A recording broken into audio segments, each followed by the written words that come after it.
Hey, everyone. Good evening, good evening, good evening. It's so good to see all of you, see your face in the place. And yes, happy International Women's Day.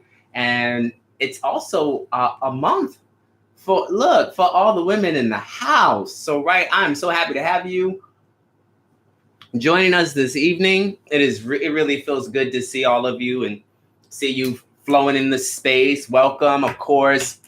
Y'all have been dealing with some wonderful, extravagant takeovers. I hope you've been enjoying Story and Phoenix and as they are sharing their wisdom and bringing some new perspective and offering their wisdom and insight as non-binary femmes living in the world. It is such a healthy space to be in.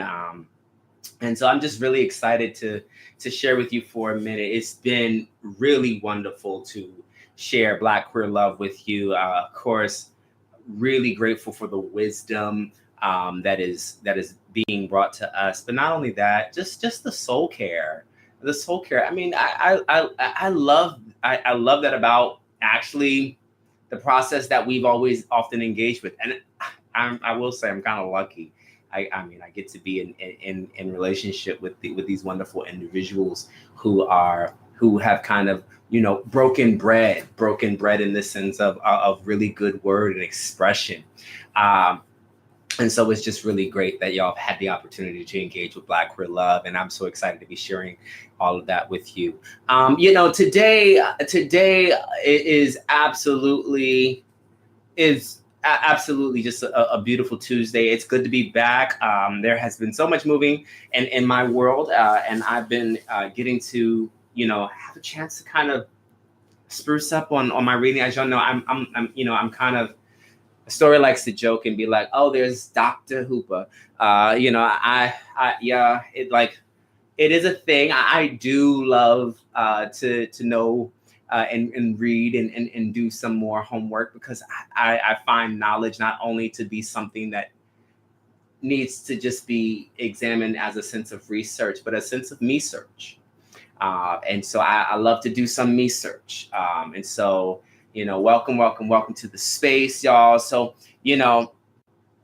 I thought to myself, as we launched into Women's Month, as we're engaging in International Women's Day, I just want to, I was having this interesting conversation today.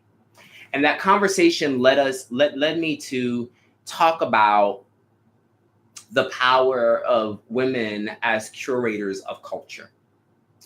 And I do believe that, I stand by that women are curators of culture. And it is a gift of the maternal. It is a gift of the feminist. It is the gift of the womanist. Hear me as I'm speaking on that, right? The womanist, the feminist, the maternal. It is a real gift.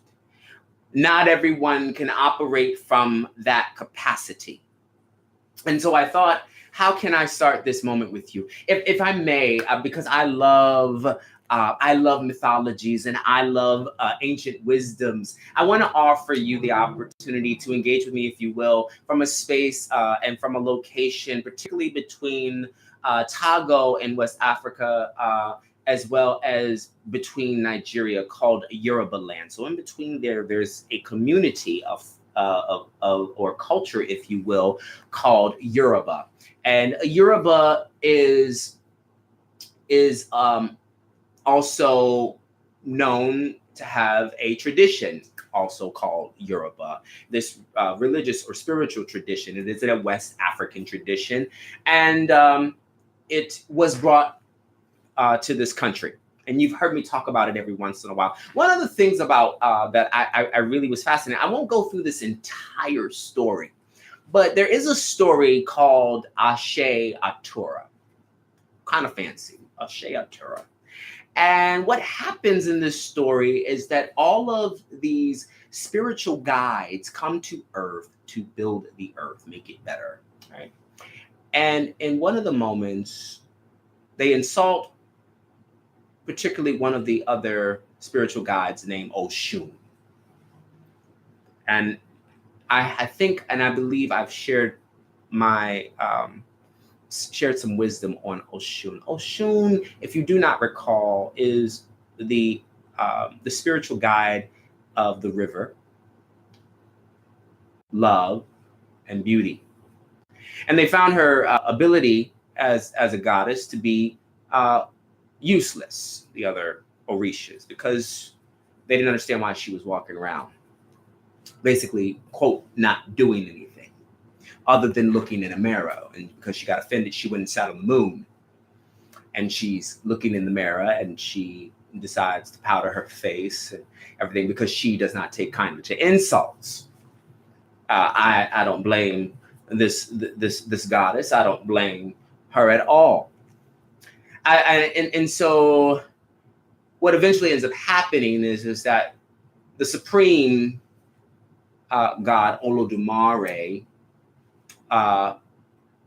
they ask where is Oshun, because they realize that something is missing from the earth, because all of the Orishas are trying to create and build the earth and create, water and create grass and the sky and, the materials of the earth. And they only end up leading to nowhere. So Olodumare is like, well, where is Oshun? And one of the Orishas says, look, we didn't need her. We didn't need her. We didn't need her. And Olodumare said, you do. And Olodumare calls for Oshun, and Oshun comes down off of the moon, and of course she's fierce, she's fabulous.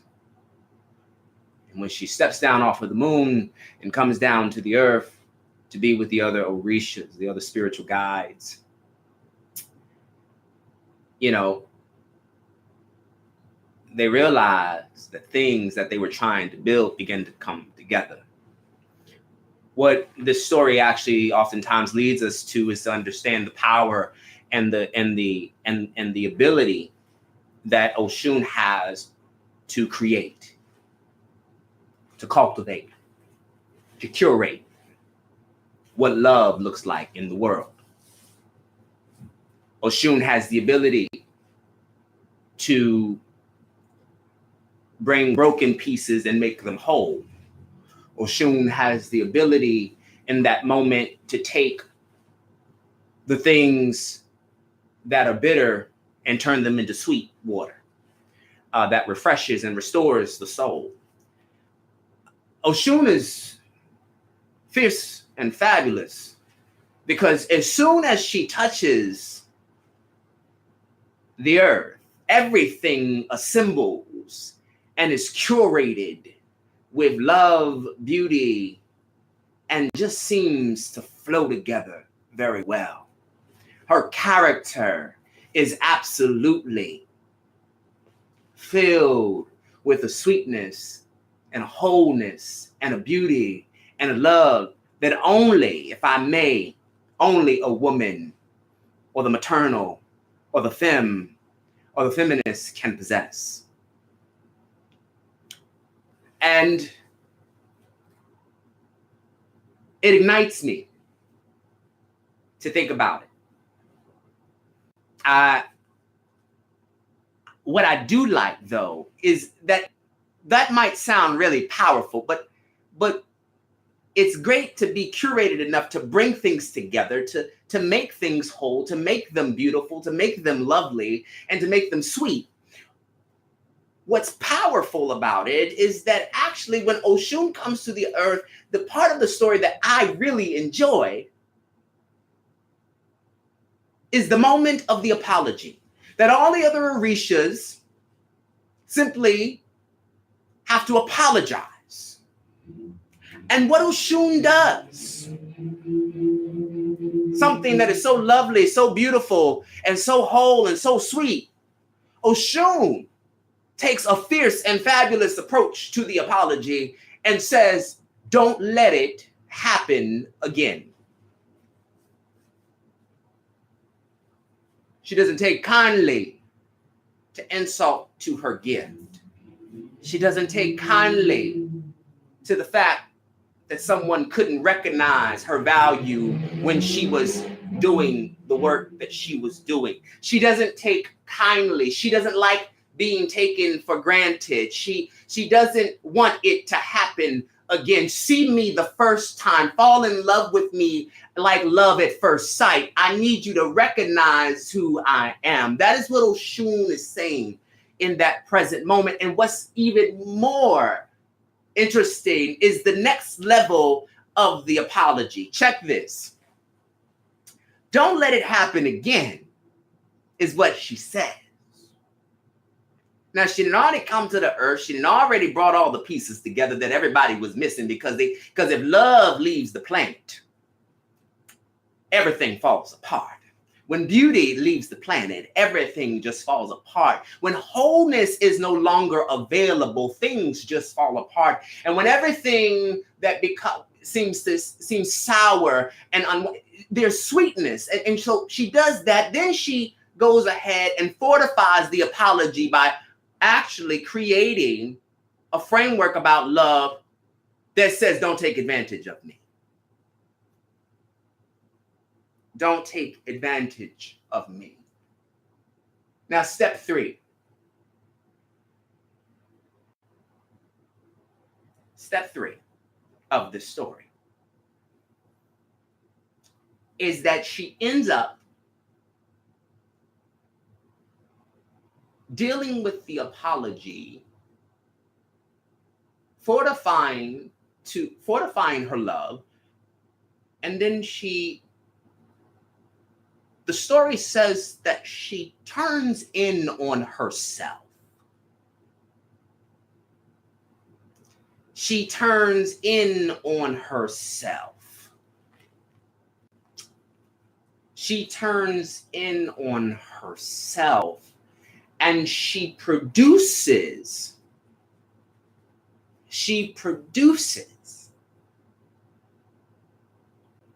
a child. And that child is known as Elegba, Eshu, the prince of the crossroads. She turns in on herself and she begins to configure a child and birth something that helps us deal with transformation. Transformation. She births transformation. She births intersections. She births, right, the unknown, the unexpected. She births this moment. Back to my original statement, women are curators of culture. I know I'm talking to some amazing femmes and women, and especially all in this space. And y'all, and so many of you have the gift of the maternal. And so the part of the story that I want you to resonate with tonight is the importance of what you are actually conceiving by turning in and reflecting and fortifying the love onto yourself. fortifying the love unto yourself so that you become the transformation that you need for yourself. If I may share with you even further about this transformation and why it is important. Transformation, I believe, comes with an attitude of fierceness. Transformation comes with an attitude of the fabulous. And transformation helps us arrive to a moment in which we have to carve out spaces. When we carve out these spaces, that means that we are in the process of birthing something new. Let me share this thought with you. Wonderful book that I picked up over the times. It says, the book is called Fabulous. Really amazing author and by the name of Madison Moore. Madison Moore is a doctoral, is actually a professor at VCU. Madison Moore is a DJ and quite fabulous, if I may say so myself. But it's called Fabulous: The Rise of the Beautiful Eccentric. Rise of the Beautiful Eccentric. Madison Moore says this: fierceness and fabulousness and all other visions of spectacular appearance are about imagining space and carving it out for yourself in the here and now. Not waiting for the right time to do it so in the future. This is important because we live in an ecosystem that is constantly under attack. And one that steadily reminds us that we are too much, or we are over the top. We are too much or over the top. This is why Oshun had to go sit on the moon, because she knew her value. And that we ought to tone it down or suffer the consequences. Marshall Foucault writes, suffer the penalty of being suppressed. Do not appear if you do not want to disappear. Let me say that again. Suffer the penalties of being suppressed. Do not appear if you do not want to disappear. He continues, your existence will be maintained only at the cost of nullification. In short, what he's saying is societies want those who are the weirdos, the outcasts, and the eccentrics to be oppressed, and it will systematically, penalize anyone who steps too far out of the box. The only way to stay alive and safe is to participate in the fantasies of the bland, the normative, who only have a mundane conscience. Don't be over the top now. Don't be over the top.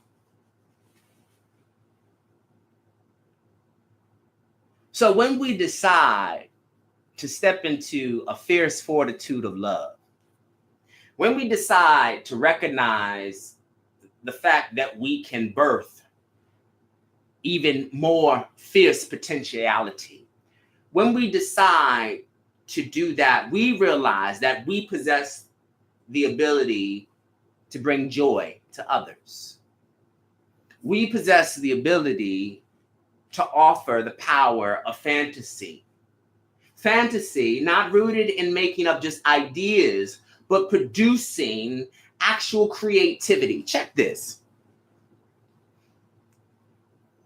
Everybody has a sense of abracadabra. And most folk probably will think that's a simple idea. Abracadabra is actually rooted from the Persian, like early Persian vernacular, but it actually has some Jewish roots. Abracadabra actually explains, in short, is a Persian vernacular that says, when I speak, it is created. When I speak, it is created. Abracadabra. When I speak, it is created. I'm gonna just let y'all rest with that because I don't know what it did for me, but I can tell you what it did for me. But honey, if we realize that we've got some abracadabra, that Persian Judaic framework, that Hebrew that is to be able to speak something into existence, to create it out of the spoken, is absolutely what is needed in order for folk to transform what we understand in the Western concept as fantasy, as just simply an idea, and make it into something that is a reality that we call creativity.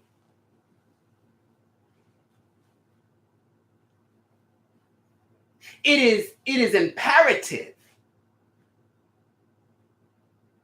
See, it is imperative for us to take this moment and acknowledge women who have been outspoken and who decided to be so outspoken that they transform culture.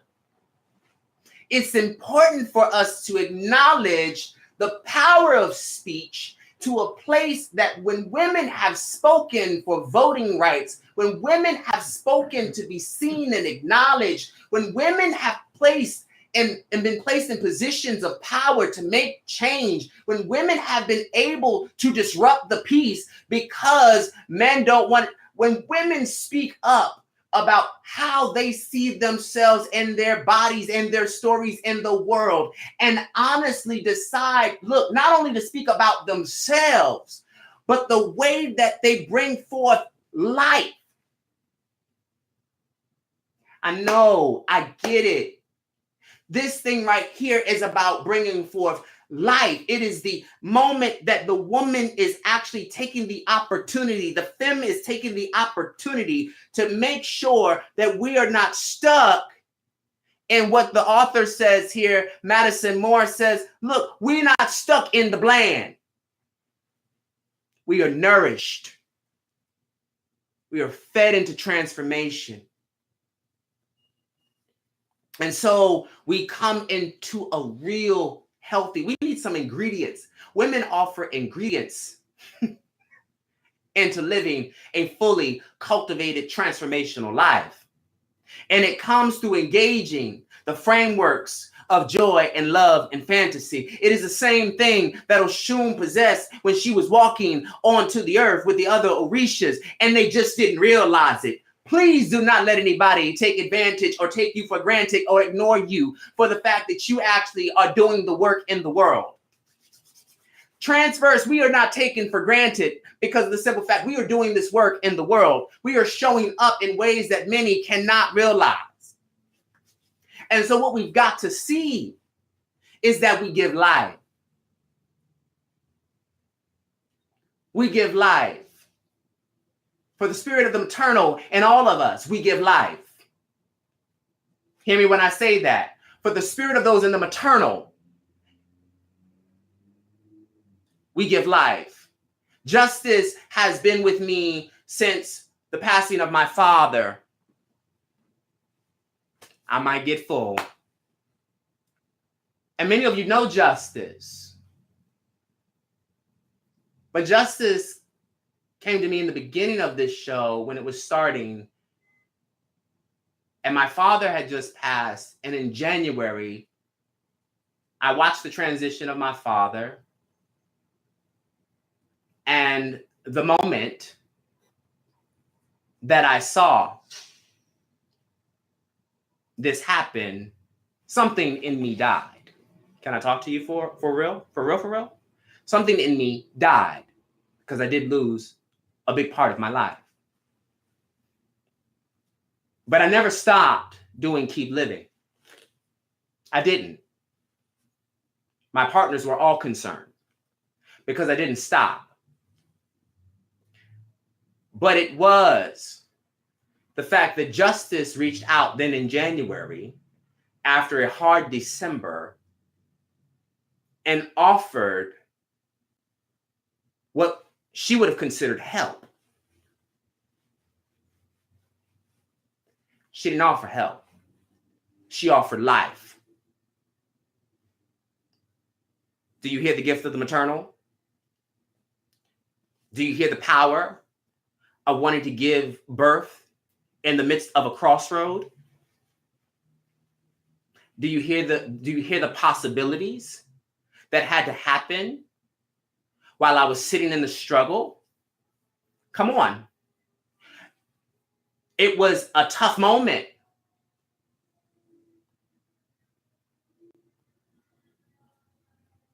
And I will appreciate every day that justice operated from the spirit of the maternal to help transform my situation and share in the gift of life.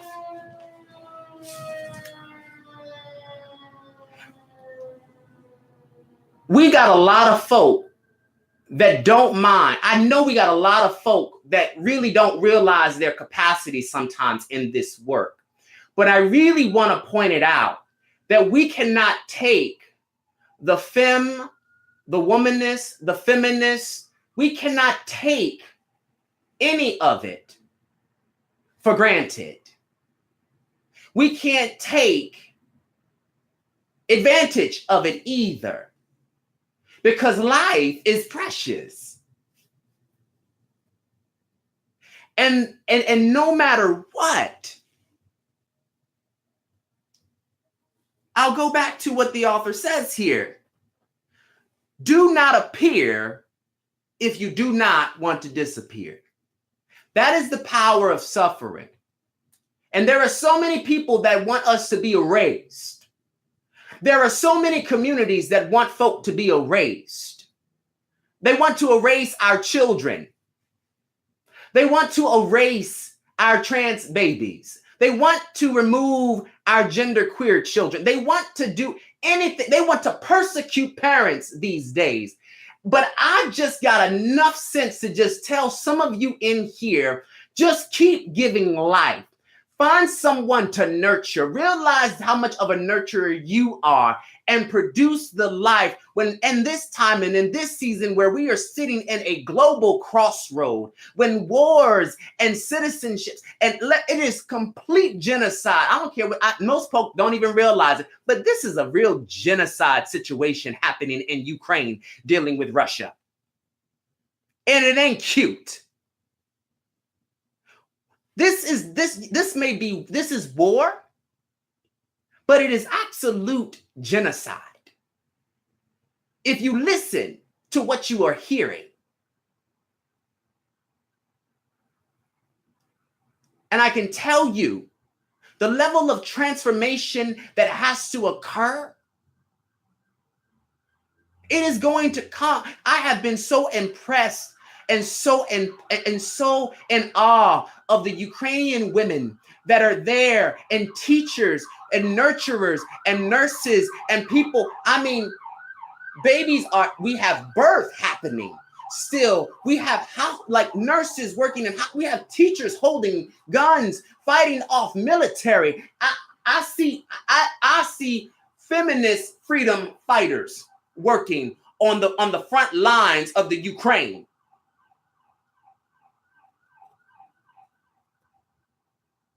Let's take it home. We got Texas persecuting parents. Want to seek them out Because parents are holding space for transformation in the world. For people to exercise the truth of their humanity. Because a parent wants to support their child and knowing and understanding and in embracing their gender identity. Come on, we got to do a real heavy lifting job to engage the spirit of the maternal. Some of us need to rest and maybe realize rest in the womb. We probably need to rest in that for a minute because we forgot how to be nurtured. That's challenging, and we can make that another keep living topic on another day. We might need to realize that we need to be nurtured in order before we can nurture others. And so I hear that. But if I can speak to those people who don't even realize how they are transforming situations, giving life, this is a real thing. We've got some folk that need to realize they're abracadabra.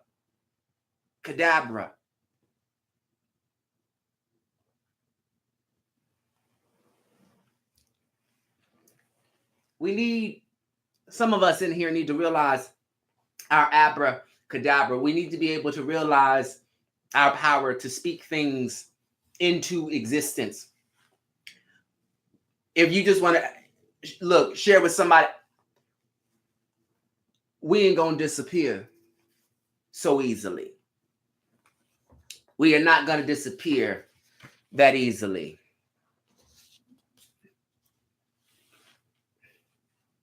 It takes a fierce, loving fortitude, not just legal, not just a constitutional right and duty. I don't need a nullification. Okay, nullification is really actually legitimizing somebody's existence based off of the law. Baby, I'm here. And if your law didn't see me the first time, it's time to reimagine your law. If you didn't see what was coming, it's time for you to realize what's coming. If you didn't realize the capacity that I have, it's time for you to realize it. And maybe your laws need to catch up with my existence. Because when I came into the world, I was transformable. Come on. Yes, and I did just make up a word because I can do that. Right? I'm transformational, transformable. When I come into the space, I'm a part of this ecosystem that says not only that is there suffering, but there's possibility. That there is possibility. It is a fierce fortitude that says, I will not just accept an apology, and I don't just need your law to make me into existence. I need you to see me the first time. Come on. I need you to see me the first time. You might have missed me, but I discovered myself. You just catching up to who I am. You just realizing the relationship that you've been missing. You're realizing the relationship that you've been missing, and the fact that you thought that you didn't see me the first time just lets me know where you place your love. Can you help somebody understand that? Some of us are in relationships like that. Folk don't even realize where they're placing their love. There was an old song in my old sanctified church that they used to sing, and they would say, "My hope is built on nothing less." That was a beautiful phrase. My hope is built on nothing less. And a lot of us are building hopes on things that are less than who we are and how we value ourselves.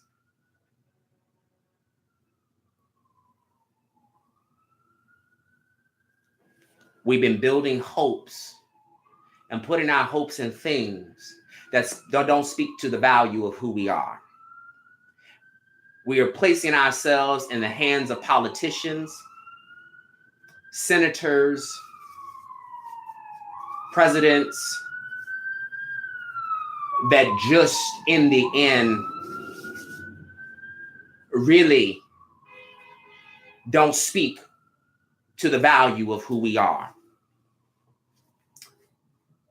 We are placing our hopes into family members, relationships that are not going anywhere, that do not have or serve a purpose.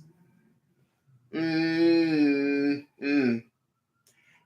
we are doing it, and we will make excuses. Come on. We will make excuses for why we don't get love, why we can't possess love, why we can't have love.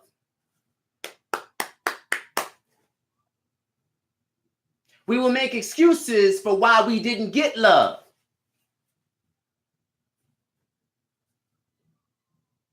There has to be an absolute relationship between love and life. And some of us need to probably clear off our table. Because if love is not served at the table, I don't expect you to have much life. Because what is nourishing you? What is nourishing you?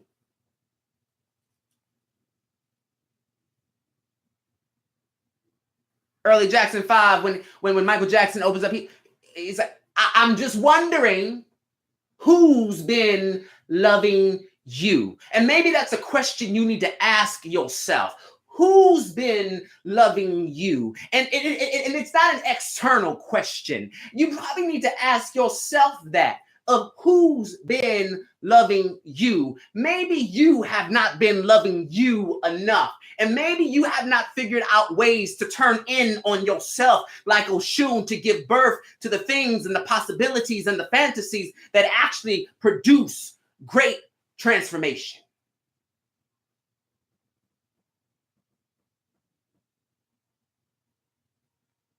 Oshun walks around with a mirror.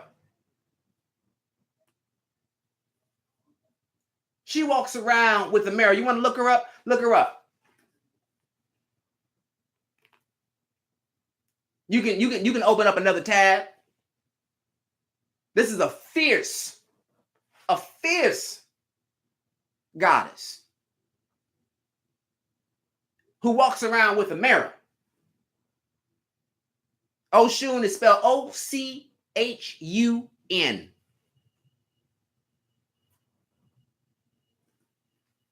She is ready all the time to bring wholeness and put it back to the center of who she is. Have you brought wholeness back to the center of who you are? What does it take to make you whole? What is it? And I'm not talking about external things. Once again, I'm talking about things that make you whole. What parts about yourself do you need to remember? And y'all think I'm talking about the mind. I'm not talking about the mind. When I say remember, I'm talking about pieces of the body that you need to remember and call them into place. Remembering how to put yourself back together again after everybody else has taken pieces of you. They have taken parts of your dream. They have taken parts of your joy. They have left you maybe sitting and starving. They have let you feel like you are less than, and you have allowed for everybody else to just take pieces of you. And now you are walking around without any kind of limbs or anything of significance to really touch the world for yourself, because your only perceptions are those that have been stolen from you.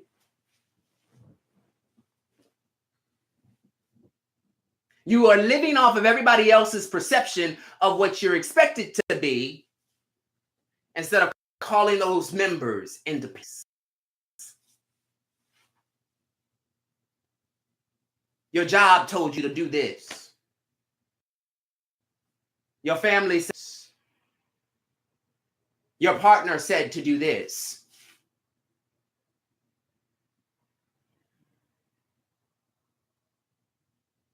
Your teacher said to do this. And it's hard for you to call back those things into place. It's hard for you to realize how to remember yourself back into wholeness. I hope when you look in the mirror, like Oshun, you fall in love with the person you are. I hope that you realize that you are more transformational than what you actually see from just that mirror, and you expand out. I hope that you become a reflection of what others need to see in the world. That's the thing about Oshun. Oshun had to turn in on herself because the other Orishas did not possess the same ideas around love, beauty, and sweetness and wholeness. Some of us need to actually turn in on ourselves so we can realize what things that we need to bring out into the world so that we can actually do the work in healing ourselves. We have to turn in on ourselves and realize our capability in order to make us not only just reflect, but be transferable. This way, nobody's stealing from you. No one's taking from you. You just become transferable. Your healthy character.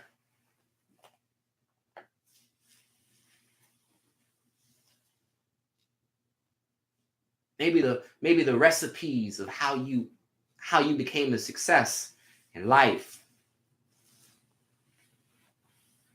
This is the thing,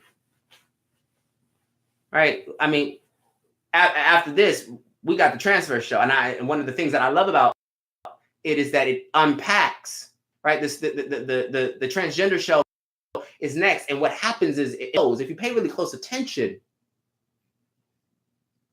the questions that Emily is asking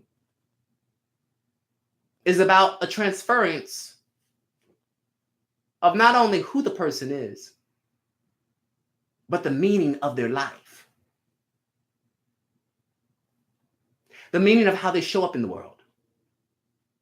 And why it's important for them to show up in the world.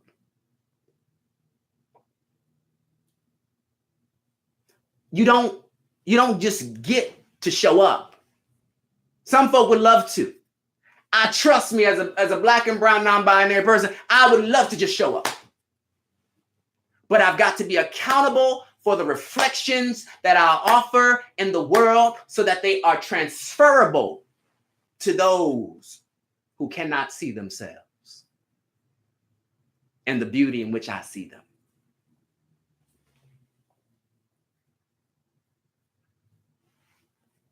It's a powerful thing. It's a powerful thing.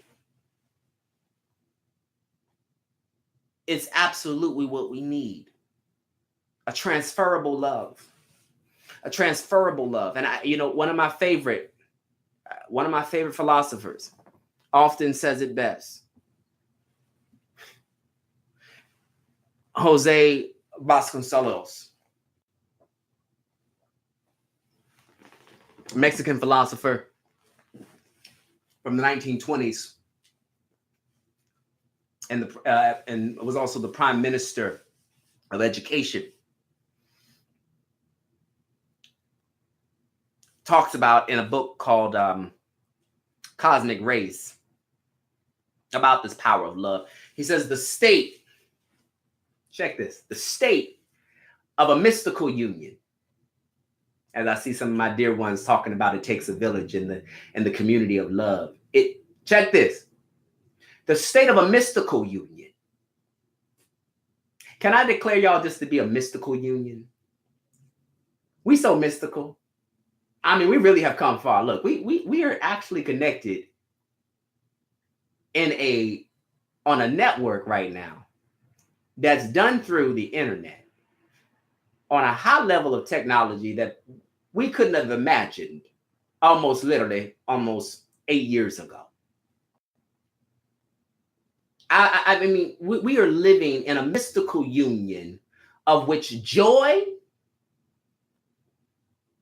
and love are essential manifestations.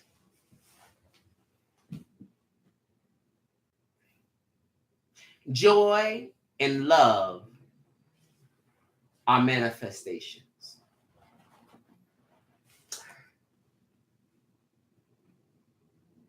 That's what makes us fabulous. That's what makes us transformational. That's the gift of the maternal. There's liberation in it. Liberation of the mind, liberation of the body, liberation of the spirit.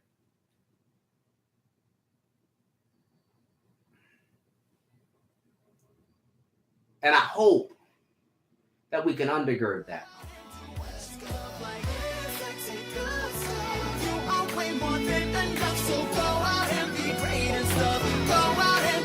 You love right now.